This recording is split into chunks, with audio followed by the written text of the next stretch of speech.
All right, I will say good morning. Good morning. Let us begin. Begin by thanking our sponsor. Thank our TALMUD TORAH sponsors for the month of Sivan. Paul and Kathy Pollack, for dedicating all of the shiurim and drushos this month in the zechus of refuah sheleimah for Kathy's sister, Donna Baker-Matson. We hope that in the merit of our TALMUD TORAH, she will have a complete and enduring refuah. But with that, let us begin. We have a lot to do today. Baruch Hashem, an exciting daf ahead of us. Today's daf is Chof Test 29, and we are picking up in Meretz Hashem on Daf Chof Ches Amud Beis 28b. 28b. Good. Good. Perfect. Good. We're picking up 28b. We're picking up in Meretz Hashem at Mesveh, which is 2, 4, 6, 8, 10, 12, 14, 16, 18, about 19 lines up from the bottom. Just to reorient ourselves a little bit. So the Mishnah introduced us to a very interesting concept, which is as follows. That Rabbi Elazar ben Parta went ahead and said three things. Essentially what he said was as follows. That if you have a situation where halacha l'maisa, again, a city was besieged by an army, a boat was being thrown around the turbulent seas, and someone was going out to be judged for a capital case, you make the assumption that they are still alive.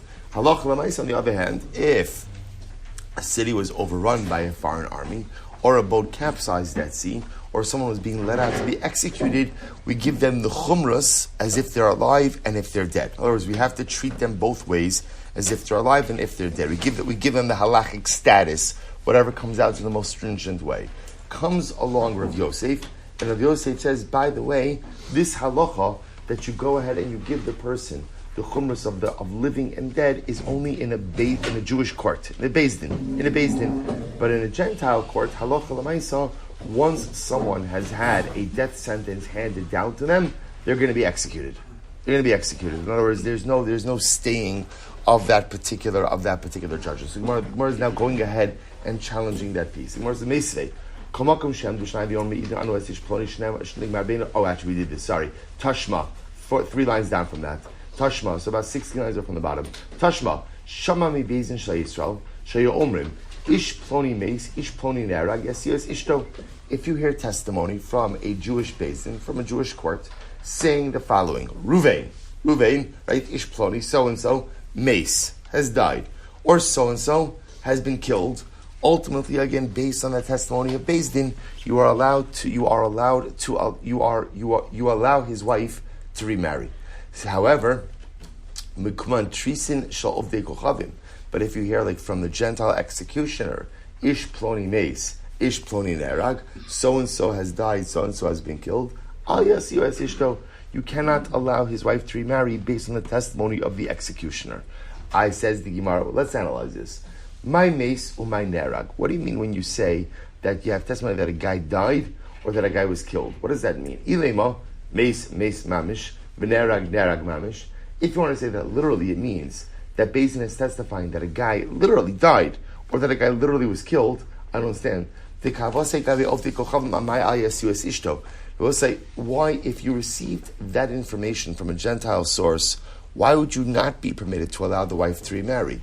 After all, hakaimalan to komasiach lefitumo hemune mehemnile. I will say there's a fascinating concept as follows: that you could have a person who may not be believed to give eidos, but if he shares information, what we call masiach lefitumo. Masiach lefitumo means that the person is just giving up the information of their own volition. They're not being prompted. They're not being asked. They're simply being going, oh, Steve, thank you so much. Thank you. It's perfect. Thank you so much. With foam if possible. Thank you, Steve. Thank you. So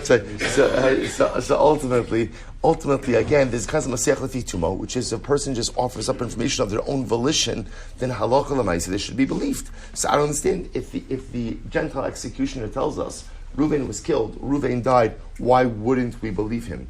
To which the Gemara says, Elalav meis yotze lamos. Nerag yotze leharig. Rather, what do you see from here? Mace doesn't mean mace. Rather, what does mace mean? Mace means he's going out to be killed, going out to be executed. Nerag, so nerag yotze leharig. So we'll say, right, I'm sorry. Meis means Yotze Lamos, he's going out to die. Nerag Yotze Lehoreg. So we'll say, so this is talking about people who have been condemned, but ultimately, again, have not yet been executed. The Katani, the Bezdin Yisrael, Yasius Ishto. And we'll say, what does it say? What does the Brisa say? That if this is happening in a Jewish court, this information comes from a Jewish court, you could assume that ultimately, again, the guy is dead. And I will say, what does that mean? You see from here that in a Jewish court, halacha l'maisa, once a person has been condemned to death, then what? Ultimately, Beis Din carries through. And Beis Din does not stay the sentence. So this contradicts Rav Yosef. The olam meis mamish v'nerag mamish. In reality, we'll say, no, we're talking about a case where Beis Din is testifying the guy is literally dead or the guy was literally killed. So he said before, why, if that's the case, then why will we not believe this information when it comes from a Gentile source? We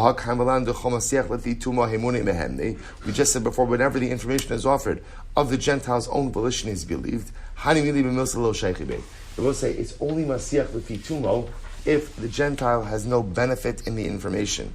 Of the I will say if it's a piece of information from which the Gentile benefits, ultimately again we are concerned that he died, that he lies. I will say what's the benefit over here?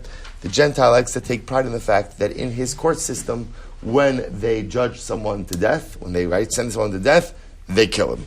Right? That ultimately again there's no revocation of the sentence. So because of that, interestingly enough, even if someone has just been condemned, we are concerned that the Gentile may actually report that he was actually killed, even though he has not been killed yet, because that makes their court system look a little bit stronger and a little bit starker. Okay, Ikeda Amri, we'll say an alternate version of this discussion. Am Rabbi Yosef, Lo Shana El Beis Din Shalvei Kochavim.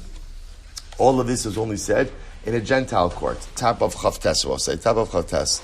However, Aval Beis Din Shel Yisrael, but in the Beis Din Shel Yisrael, Kifam Din Nafak Leidina Lekatla Katlile. So we'll say now again in this version we say, well, once in a Beis Din Shel Yisrael, once a person ultimately again has a sentence handed down to them, they're killed. Otherwise, we'll say, so this version is the opposite of that which we had before, right? So beforehand, Rabbi Yosef was positing that halacha l'maisa in a Beis Din of Ovdei Kochavim, once they hand down the verdict, that's it. The person is as good as dead. In a Beis Din Shel Yisrael, there's the ability to somehow sometimes appeal the verdict, upend the verdict. Okay, that was in this Ikeda Amri. Ikeda Amri is just the opposite. It's just the opposite. When do we say that there's a possibility, halacha l'maisa, that a person could have their sentence appealed? That's only in a Gentile court. But in a Jewish court, once the sentence has been handed down, the guy is as good as dead. So the Gemara says, Amar le Abaye, suppose say Chav Tasmav 29a, second line down from the top. Amar le Abaye, Beis Din Shel Yisrael Nami, Afshad Dechazle Zechusa. But that's not true, Abaye says. We'll say, in fact, again, there are so many mechanisms built in to the Jewish court system to allow even for last-minute overturning of capital decisions.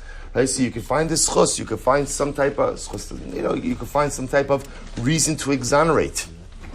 To which the Gemara says, Ki chazu zechusa mikamei de ligmar dina. It is interesting. The Gemara posits that when ultimately, again, do we look for a zechus? When do we go ahead and look for some type of way to overturn the sentence? That's only before judgment has been rendered. Right? Gemar din. Baser Gemar dina su lo chazule zechusa. But if halacha l'maisa, again, once the verdict has been delivered, they're not going to find the zechus. Now I will say, Rashi points out over here, it doesn't mean that even after the verdict has been delivered, that ultimately, again, they would not overturn the verdict. In other words, we're always willing to overturn the verdict up until the point the guy is executed.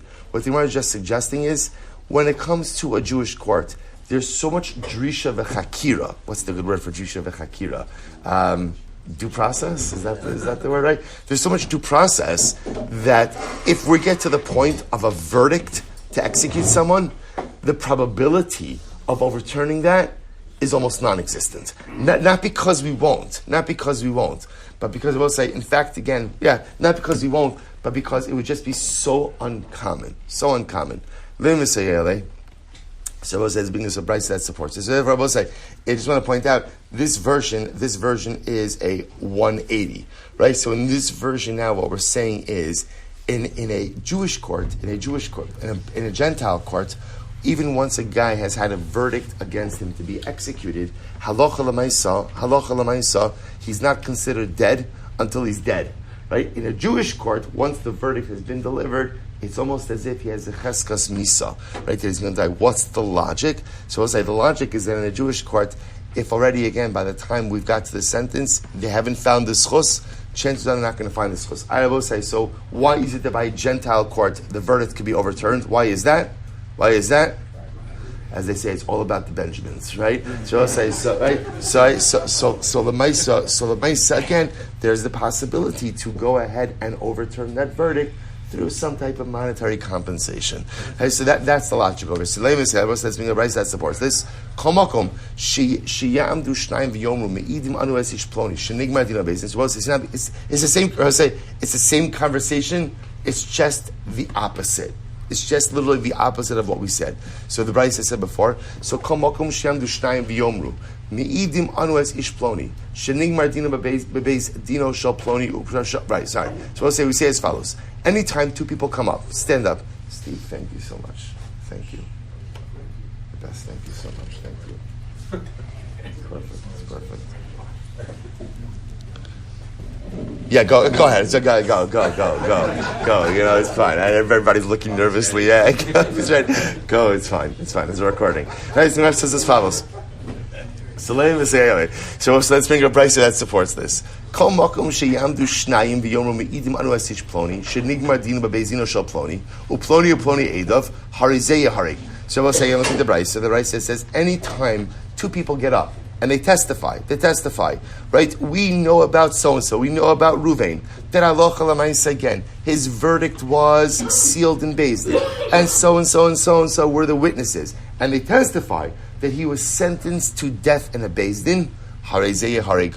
Ultimately, again, we executed. Now, so what do you see from that? What are the witnesses testifying about? What are they testifying about? They're testifying that Ruvain, right, was convicted of a capital crime and sentenced to death. Ruvain now ran away. So they're testifying. Ruvain went ahead, was sentenced. So we'll say, what do we do based on that testimony? We execute the guy. What do you see from here? You see from here that Allah Chalabaisa, once a decision for execution has been handed down, is, so to speak, irreversible. To which the Gemara says, that's not a good case. I'll tell you why. Dilma Boreach Shiny. We'll say that might be a different kind of case. You know why? Because if Reuven is running from Beis Din, chances are that's a pretty good indication of guilt, right? In other words, usually innocent people don't run, right? So if he's running away from Beis Din in the midst of a capital crime, chances are he's actually been convicted of that crime. So Tashma, Shama Beis Din Shal Yisrael Shal Omrim Ish Ploni Meis Ish Ploni Nerag. Yes, so again, same price as we had before. If we hear from a Jewish Beis Din that they say so and so Ruvain is dead, right, or Ruvain has been killed, Yasiu es Ishto. Ultimately, again, we can allow his wife to marry based on this testimony. Mikuman terisim shal ovdei kochavim. If you hear about this from the Gentile executioners, ish ploni meis, ish ploni nerag. Ayasius ishto. Don't allow his wife to remarry. My meis my nerag. Both say, what does it mean meis? What does it mean nerag? Ilema meis mamish. If you say that meis means literally he died, the nerag mamish, and nerag means he was literally killed. Why wouldn't you allow his wife to remarry based on the testimony of a non-Jew? After all, again, ultimately, again, but we learned, I will say that's what? Any person who conveys information of his own volition is believed. Rather, I will say, what do you see? Mace means what? He's going out to die. Nerag means he's been sentenced to die. Vekatani, bebeizin shal yisrael yasiu es ishto. And you see from here that's what? That it says if this information is given to you by a Beis Din, a Jewish Beis Din, you can allow his wife to marry. Which tells you what? Once a verdict has been delivered, it's never overturned. So we'll say this confirms what we were saying before. This is the second version. And in this second version, it's in a Beis Din, where if the verdict, the sentencing has taken place, the guy is as good as halachically dead. In a Gentile Beis Din, there's the opportunity to overturn it. So the Gemara goes weiter. The Gemara says, "Dikavase gabe ovdi kochavim." Amilo. So we'll say if that's the case, why wouldn't the Gentile be believed? We said before that anytime you offer up information of your own volition, even if you're not normally believed to be a witness, if you offer up this information of your own volition, you are believed. So why wouldn't the Gentile be believed? I will say it's only called Masiach Lefi Tumo if you have no interest in the information being proffered. However, but if you have interest in the information being shared, in other words, you have a vested interest in the narrative you are conveying, so ultimately then sometimes we have to be concerned ultimately again that the person has lied. And therefore I will say in this case, where the Oved Kochavim does have an interest in making his Beis Din look powerful and making his Beis Din looking stark, so therefore we would not believe him. So I will say, so bottom line seems to be that the halacha really sides with this second version. And therefore halacha l'maaseh, interestingly enough, it is in a Jewish court where if a person ultimately, again, has been sentenced to death, this is actually very interesting. Now we're going to revisit this more, but it sounds like from here that if a person is sentenced to death and you have witnesses that say, we saw Ruvain, we were in Beis Din where Ruvain was sentenced to death and so were his witnesses, that we would allow Ruvain's wife to go ahead and remarry based on that testimony. Very interesting, right? Even though what? We'll say, what didn't the witnesses see? What didn't they see? They didn't see Reuven executed. They did not see Reuven executed. What they saw was Reuven sentenced to death, that halacha l'maaseh, under those circumstances, we would allow his wife to remarry. Conversely, if they saw him sentenced to death in a Gentile court, but did not actually see him executed, we would not allow her to remarry based on that testimony. Very interesting. Good. We'll say Mishnah. We'll say tremendous eshkach to Steve for arranging the coffee this morning. Thank you, Steve. Thank you. Thank you. Baruch atah Adonai Aleinu melech haolam shakol niyeh b'dvaro.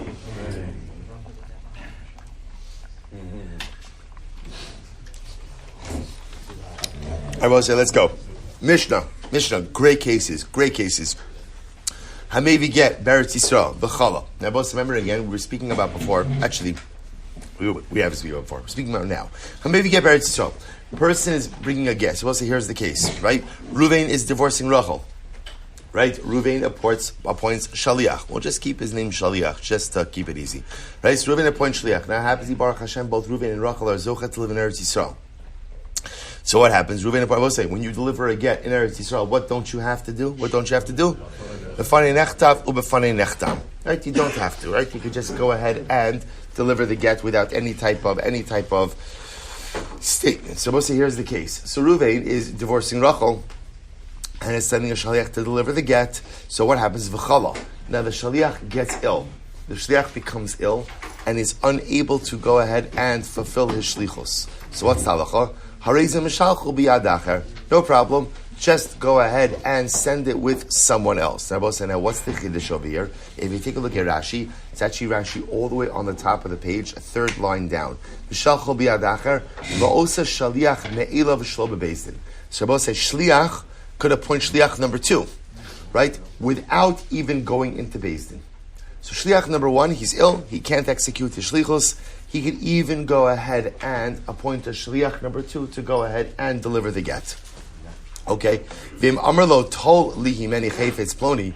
Now watch this. Let's complicate a little bit. Because why not? Right? So let's say, watch this.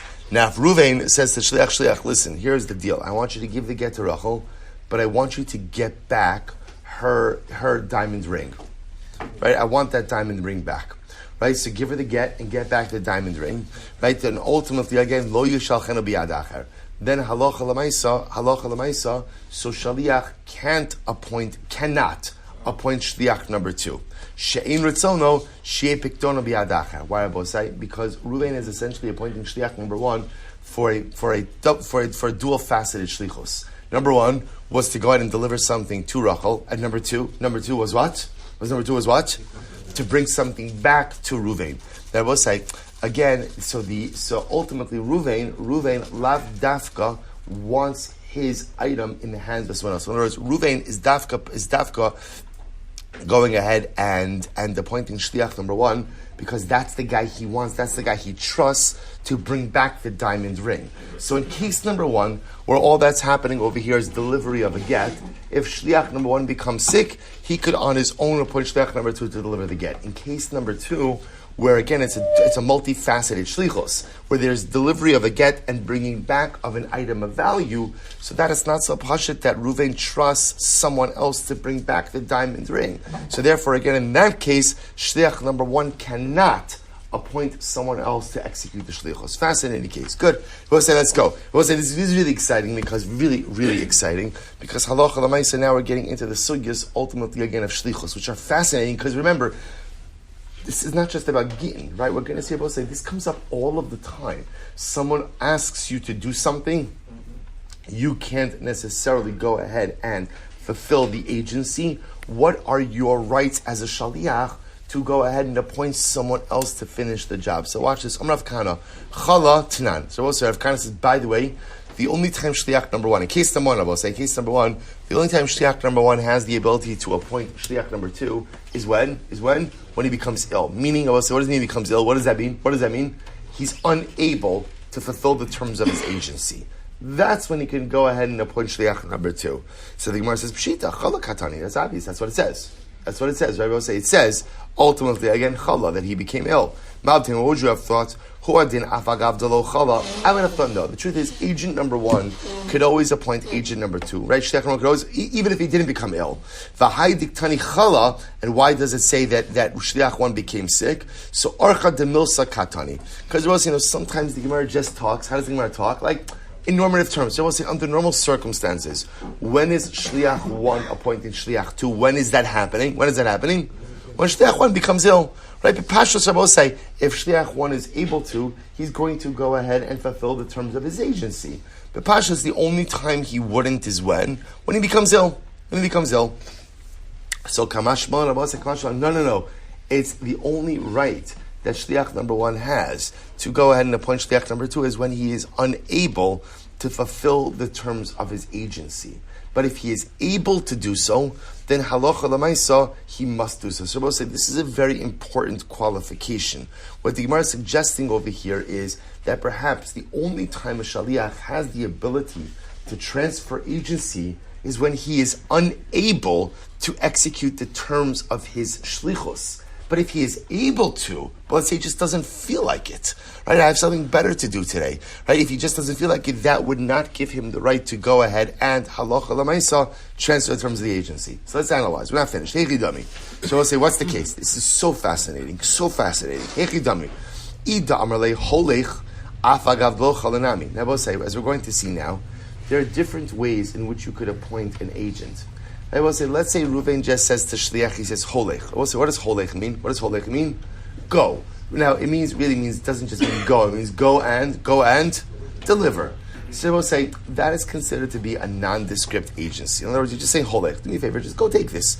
So essentially, I will say, afagav delo chalanami. I will say, in that case, even if the shliach didn't become sick, he should be able to go ahead and transfer the agency, right? Appointing the shliach. Why I will say? Because holech essentially is a nondescript appointment. It's like pretty much what Reuven is saying to shliach is, you're my FedEx. You're my FedEx. Right? So if you can't deliver, just get another FedEx. It's nondescript. However, so we'll say if that's the case, even if shliach doesn't become ill, he should be able to transfer the agency. V'ida amarle at holech. Nah. I will say, what if Reuven says to shliach at holech? I will say, what is at holech? What is at holech? You. I will say one little word, two little letters, and suddenly it changes the entire thing. At holech is Reuven saying, you and only you. I want you. Right? At holech. Right? So I will say, so afilu chala nami. Right? Chala nami. I will say, well, if that's the case, he says at holech, then what? Even if shliach becomes ill, shliach shouldn't be able to what? He shouldn't be able to transfer the agency. To which the Gemara says, afilu cholanami. V'Rab Shimon Gamliel, and I will say, Rab Shimon Gamliel, afilu cholanami lo. So we'll say furthermore again, And if it's greater Shimon Gamliel, even if he gets sick, he should be able to transfer the agency. What does Shimon Gamliel say? It's this sanya, holich get zeli ishti. We'll say, right, Reuven says to Shliach, take this get to my wife.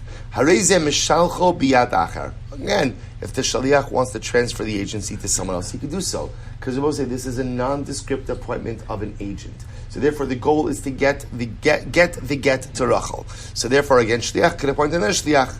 However, at holich get zeli ishti, if a Reuven says to the Shliach, I want you to take the get to my wife, hareza lo yishalchen biyad acher. Ultimately, again, at that point, the Shliach cannot appoint someone else to deliver the get. Rabbi Shmuel says, benkach u benkach ein shliach ose shliach. Rabbi Shmuel says that no. That's not the way it works over here. Now, I will say, this is by Gittin. Whether or not Rabbi Shmuel holds this by other cases, we'll discuss. Rabbi Shmuel is saying, if you're appointed to deliver the get, you cannot go ahead and appoint someone else in your stead. Whether he said holech or at holech, no, you have to get the job done. I will say, just understand, Rabbi Shmuel's position is very logical, because remember again, what's happening over here, remember, get only works. Get only works if what? If it's directly from husband to wife.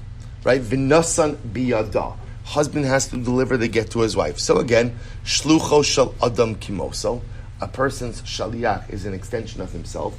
So Shmuel says that works as long as the husband appoints that shaliach. So therefore, again, shaliach can't start appointing other shluchim. That doesn't work, because what that will do is it'll break the chain of v'nasan biyada.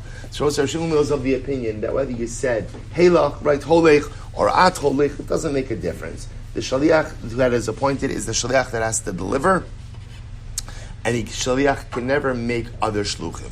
So I will say, so now watch this. So therefore, again, Gemara is just asking, what's the case of the Mishnah? Because we'll say, here's the problem. What did the Mishnah say? The Mishnah said that halacha l'maisa, a husband gives a get to a shaliach. Shaliach's bringing it in Eretz Yisrael. What's the halacha? If he becomes sick, if he becomes ill, he could appoint the shaliach in his stead. So what's the case? So the Gemara says as follows. So we'll say one possibility is the case of the Mishnah is a case of holech, nondescript. Take it, and therefore the shliach became ill. In that case, the Mishnah says he can appoint another shliach in his stead. The other possibility is at holech the chalashayni, or maybe it's still a case of at holech. But even in a case of at holech, you take it. Maybe the Tanakama of the Mishnah holds that in a case of choli, in a case of sickness, shaliach could still go ahead and appoint another shliach. Another possibility is Rav Shimon Gamliel the chalashani, and even Rav Shimon Gamliel holds that when the shliach becomes sick, when the shliach becomes ill, he is allowed to appoint another shaliach. Okay, so we'll say three possibilities as to how to read the Mishnah. So Tanan, Hamevi get Eretz Yisrael v'chala. We learned in the Mishnah, right? Shliach is bringing a get in Eretz Yisrael, and he becomes ill. Harezeh mishalcho biyad acher. He could appoint another shliach in his stead to deliver the get. Or minhu raise a kasha. Amr l'shnayim. Tenu get lish. They will say, now watch this case. We'll contrast this with another case. We'll say Reuven goes over to two guys, and he says to them, guys, tenu get liishti, give a get to my wife. Or l'shlosha, he goes over to a group of three, and he says, kisvu utenu get liishti, go ahead and write and give a get to my wife. Hare elu yichtavu v'yitnu. The boss says focus on the second case. Right, Reuven goes over to three guys, says, guys, write and deliver a get for my wife. So we'll say, what does the Brisa say? Those three must be the ones who write and give it. Hare elu yichtavu v'yitnu. Inhu in, avashliach lo. We'll say, what do you see from here? Those three guys must be the ones who deliver it, and they cannot appoint someone else to do it. So we'll say, what do you see from this Brisa? That when the husband appoints a shaliach for delivery of the get, what is the halacha? That shaliach must be the one who executes the agency, and he has no ability to appoint anyone else. It contradicts our Mishnah. Listen to this. Hasam taimamai mishum bizayon debal. We'll say it's different. I'll tell you something interesting, which I don't know that we would necessarily glean ourselves from the Gemara. If you look at Rashi's bizayon debal. The Rashi is actually right across from the previous Mishnah we started. Rashi says sha'alav lichtov es haget ve'im rotze sheidu babrad m'shein yodei lichtov. We'll say it's interesting. Apparently, in the original formulation of the halacha, who was writing a get? The husband. The husband himself would write the get for his wife. So what's interesting is, it's a shtickle embarrassment for the husband not to be able to write the get. Why? Because it shows a certain lack of Judaic literacy. So therefore I will say, watch this. When a man is saying to a group, Kisvu utinu get leishti, write this get and deliver it to my wife, it's embarrassing for him that he can't write the get himself. So he doesn't want word getting out that he can't write the get. So he's speaking to this group of three. He's saying, you guys take care of it. He doesn't want the process delegated to anyone else because he doesn't want anyone else knowing that he can't write the get. Contrast that with our Mishnah. Now we'll say, what's the case of our Mishnah? What's the case of our Mishnah? What's happening in the Mishnah? What is the husband saying to the shaliach? Right? Holech, take the get. I will say, so there's no bizayin the baal. Right? In other words, that halacha l'maisa, the get's already written, it's already done. Here, it's just a question of delivery. When it comes to delivery, there's no embarrassment for the husband if he doesn't deliver it himself. Therefore, perhaps, in that case, the agency is transferable. Rava says there's a different reason. Mishum demili ninhu umili lo mimsor l'shliach. So we'll say, here's what's interesting. So we'll say, remember, Gemara was posing a contradiction between our Mishnah and the Brisa. Our Mishnah makes it sound like agency is transferable. The Brisa said that if Reuven goes over to three guys and he says, guys, write and deliver my get, that agency is not transferable. So I will say, so answer number one, it's not a contradiction. Answer number one is, the case of writing and delivering is different because there's an element of embarrassment to the husband. When there's embarrassment, we want it to stay in that group, not any larger, and therefore it's not transferable. In the Mishnah, there's no embarrassment to the husband because it's just a matter of transportation. Second possibility, Rava Amar, Mishum Demili Ninhu. We'll say this is fascinating. I will say, in a situation of shlichos, in order to transfer shlichos, you have to be able to, the Gemara is suggesting, you have to be able to transfer something tangible and not simply a verbal directive. I will say, ultimately, again, in the case where Reuven goes over to three guys and he says, Kisvu utinu get leishti, write, and deliver the get to my wife, they can't transfer that agency to someone else. Why not? Because the act of writing, I will say, is just a verbal commandment. There's a verbal command. There's nothing tangible to be handed over. It's mili. And you can't transfer mili to another shaliach. Conversely, we'll say in our Mishnah, when Reuven, what is Reuven given to the shaliach? What does Reuven give to the shaliach? What is he giving him? A get. Right? And therefore, again, if the shaliach wants to appoint another shaliach, what will he give him? A get. So there's something tangible. So maybe the Gemara is suggesting that when it comes to transfer of agency, maybe it can be done when there's something tangible to transfer, but not when it's just a verbal command. What's practical difference in these two opinions? Ultimately, we'll say the practical difference would be a shaliach who's giving over a matana. He's giving over a matana. If you look at Rashi says shliach matana, shamar balabayis lebeis edin kisvu shtar matana leploni. Ultimately, we'll say, where Allah Reuven says to Edim, write a document of a gift to Ploni. So ultimately, again, if it's about bizayon de baal, that doesn't apply over here. But if it's about mili mimsaran, it does apply over here. We'll put the Rabbi Shmuel, Rav Amar Matana in a get. Rav says Matana is not like a get. Ushmuel Amar Matana hari get. And Shmuel says no, Matana is like a get. Okay, fine. Vim Amarlo Toli Menu Chayv. So we'll say, therefore again, we'll see the halacha l'maisa in just a few moments. But here's what we have.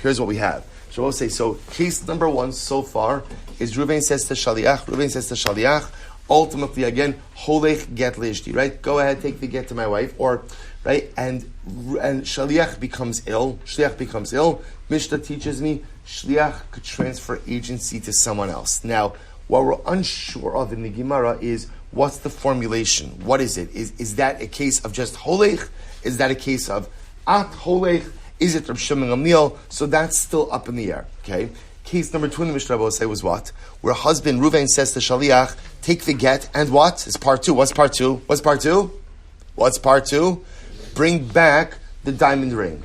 So we'll say in that case, what does the Mishnah say?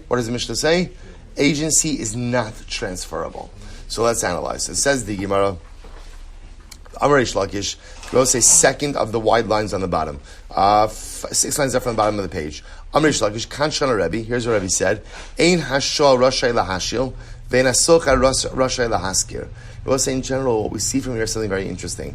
If you borrow something from someone, you don't have the right to lend that out to someone else. It's a very important halacha.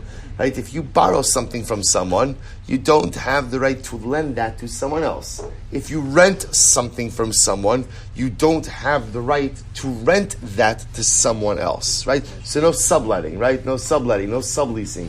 I would say it's a very important halacha, because even though, again, you might think that as a borrower, right, you have complete rights. You do. You have complete rights to use it for yourself, but no rights to give it to someone else. So we'll say, now again, what's the logic over here? The logic over here is that, well, why is he going to bring this up? Because since Reuven appointed the shaliach to bring back the item, obviously what he's saying is, shaliach, I trust you with the item.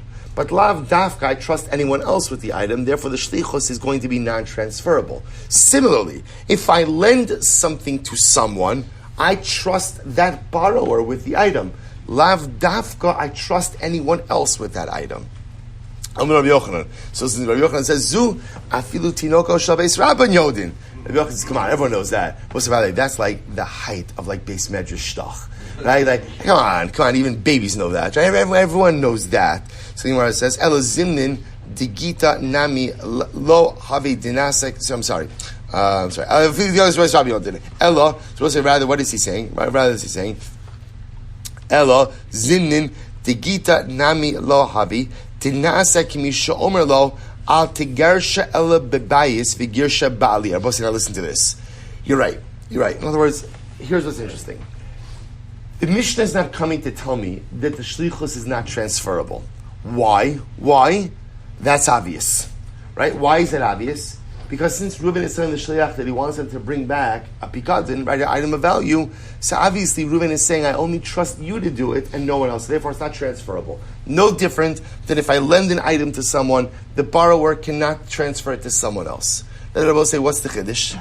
The chiddush is that sometimes if the agent transfers the agency or shifts the agency, sometimes even the get itself won't be good. Why not? I will say, why not? Because I will say, listen to this. Because this could be compared to the following case. Let's say Reuven says to the shaliach, right? Shaliach, deliver the get to my wife Rachel, but al tigar she'ala b'bayis. I only want you to divorce her in the dining room. We got engaged in the dining room, right? Life is a full circle, right? I'm a man of my word. I said, right, this was started in the dining room, end in the dining room, right? I want you to go ahead and divorce her, only give her the get in the dining room. V'girsha ba'aliyah. He divorces her on the second story. He gives her the get in the second story. Or, al tigar she'ala biyamin, v'girsha b'smal. When you give her the get, I want you to hand her the get with your right hand. You need to go with your right hand. And the shaliach goes ahead and gives her the get with the left hand. These would be cases where if the shaliach differs from the instructions, then halacha l'maisa, the get is not good. Now watch this. So therefore the Gemara is suggesting over here that when the Mishnah said over here, when the Mishnah says Reuven's sending the get with shaliach, and he says to shaliach that what? V'imar tol li himena chefetz ploni. He says to shaliach, Reuven says shaliach, take back from her a certain object. Let's just go with the diamond ring, right? Take back from her the diamond ring. Now, I will say, what's happening over here, what's unfolding over the Mishnah, is a very specific set of instructions. Watch this. For example, the Gemara says, D'chuli alma, heicha, denafka la'apei, v'yave lechefetz, v'hader shakla mine gita, kuli alma lo pligi de gita gita. So we'll say, for example, when shaliach shows up, and Rachel runs out, and what does she do? Rachel goes ahead and gives the shaliach the diamond ring, and then shaliach gives her the get. Everyone agrees that in that case, divorce effective, right? Gita ma'al yahavi, keep ligi. And we'll say, watch this. Where does the complicated case come up? Hecha da amrle, we'll say amud beis, where Reuven said to the shaliach the following set of instructions. Shakol mina chefetz, right? Here's what Reuven said to shaliach. Reuven says, shaliach, take back the diamond ring, v'hadar havla gita, and then give her the get. Rabbi says, so now in this case over here, what's happening? There's a very specific set of instructions. Reuven is saying, I'll give you the get, but give me back the ring. Right? Reuven is concerned he's not going to get the ring back. So what does he do? He's leveraging the get. Right? He says, go ahead and give me the ring, and I'll give you the get. V'hadar havla gita, v'azal ihu, so I'll say, v'azal ihu. Now, shliach, what does the shliach do? V'azal ihu, v'yoyev legita, v'hadar shakim in achayfetz. What does the shliach do?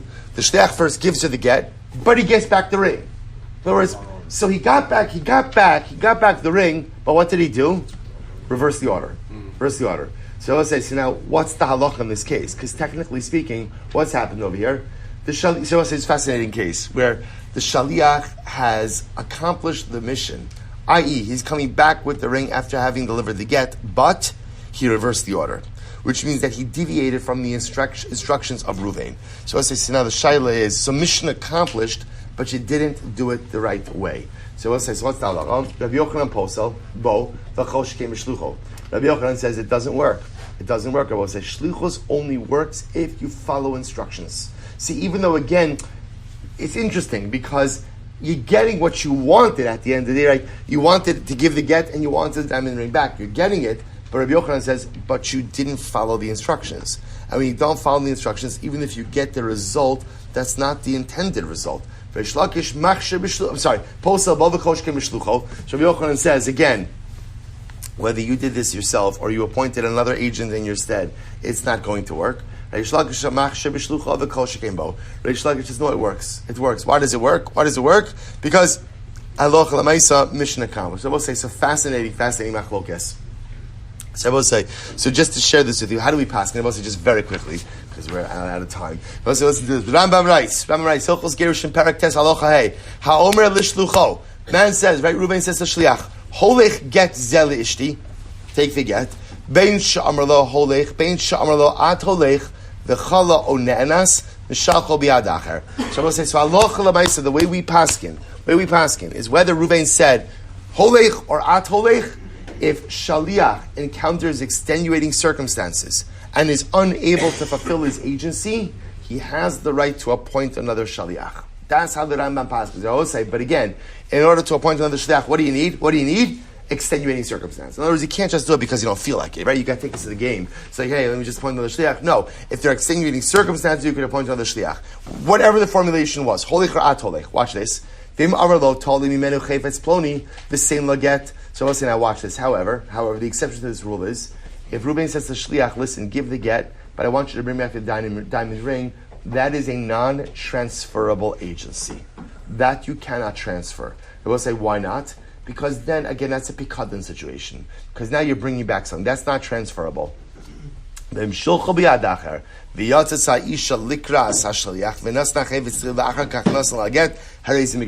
leave that case on the side of the side. But halacha l'maisa, again, halacha l'maisa is very interesting. So if, again, he just goes ahead and says, take the get, that agency is transferable, as if there's an ones, an extenuating circumstance which prevents the original shliach from executing the shlichus. If, however, he said, halacha l'maisa, take the get, but you bringing back the object, that agency is not transferable. Good. Mishnah will say there are more cases with that, but for now that's gonna hold us over. Another Mishnah will say, so I say, oh, here's where it gets interesting. So I say, so now Reuben is divorcing Rachel. Now what happens? He brings her right now. We'll say this is happening in Medinas Hayam. This is happening overseas. So now we'll say, so now remember again, if it's overseas, then what has to happen? The fine echtam. The chala, now shaliach is unable to fulfill the agency, so what does he do? Osa shliach bebeis din u'mishalcho. So I will say, now this is a bit more complicated. Whereas in the previous Mishnah, because they get what's happening in Eretz Yisrael, shaliach could just go ahead and appoint another shaliach on his own. In this case, because the get is coming from chutz la'aretz, and you have befanei nechtav or befanei nechtam, so the appointment of a second agent has to take place in Beis Din itself. And in Beis Din, the first shliach of Amr of them, befanei nechtav or befanei nechtam.